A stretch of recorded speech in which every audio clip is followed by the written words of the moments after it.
Čisto pred koncem pa moramo na oder povabiti še vašega sokrajana, ljubitelja dobre glasbe, evroposlanca Francija Bogoviča. Pridite bližje, da nas pozdravite. Aplavz.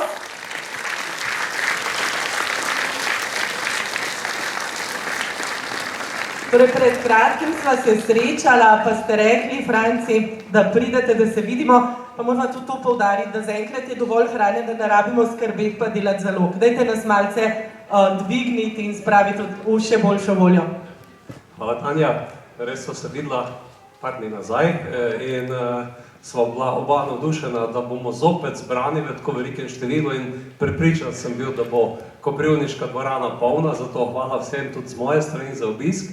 Predvsem pa hvala Toniju, ki me je poklical in rekel, Toni, Franci, čez 14 dni imam koncert, pridiš zagotovo spet na koncert. Sem rekel, seveda pridim.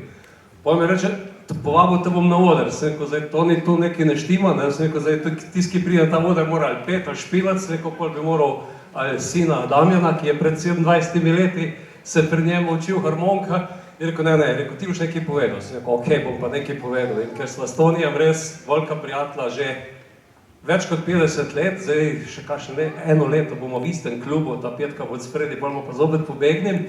In se res Tonija spominjam vse od otroštva, takrat, ko nas je Marinka, njegova mama, strigla, tole gor v tele hiši v Koprivnici, do tega, ko nas je začel navduševati na teh odrih tu v osnovni šoli Koprivnica, ko je skupaj s svojimi harmonikaši, učenci pri Vrtovšku z Lojzetom Slakom pokazal, kaj se da narediti z narodno-zabavne muzike, takrat, ko še ni bila tako priljubljena, kot je danes. In seveda tudi politika pa muzika greta večkrat skupaj. Spravi, da moramo kakšne goline goleže kuhati, ampak jaz ga letos ne kuham, da ne bo kakšne napake tukaj. Ampak s Tonijem sva se dogovorila tudi to, da jim prehitela klobasovega Pepeka, ki je govoril danes, da kupuje avtobus za Bruselj. Toni in njegova družina, pa tudi iz osnovne šole Jurija Dalmatina iz Krškega, z našo učiteljico Sonjo, pa tudi z slovenskimi vini smo bili v Bruslju. In moramo povedati, da je bilo približno tako, kot je v Sloveniji. Na koncu so nam morali priti povedati, da tam je red tak, da lahko tudi po sred noči policija pride pa koga domov spravi in so nas prosili, da ne nehamo. Tako da tudi v Bruslju so naši harmonikaši in pa glasbeniki navdušili publiko in res smo lahko ponosni in veseli, da imamo tako muziko, radi se z njo predstavljamo in želim samo to, da bo še veliko polnih dvoran in da če je muzika pregnala COVID, recimo, da ga je, naj prežene še bobnenje topov in vsega orožja, ki se danes sprošča za to, da bo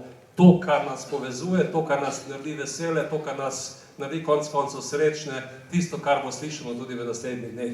Čestitke vsem Jožitom, Jožicam, Pepetam in vsem variacijam na to ime, pa tudi vam želim lepe velikonočne praznike, pa še velikokrat skupaj s Tonijem. Toni, te pa še enkrat tebi, tvoji družini, harmonikašem in vsem hvala za to, da smo danes lahko s tabo tukaj in čestitke za odličen koncert. Hvala lepa.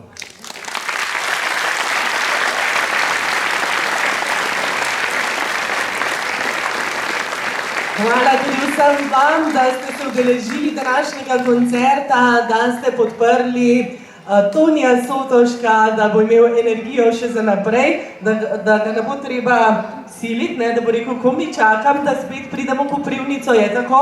Ja? Tako, seveda pa se bomo poslovili v stilu. Z Golico!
Thank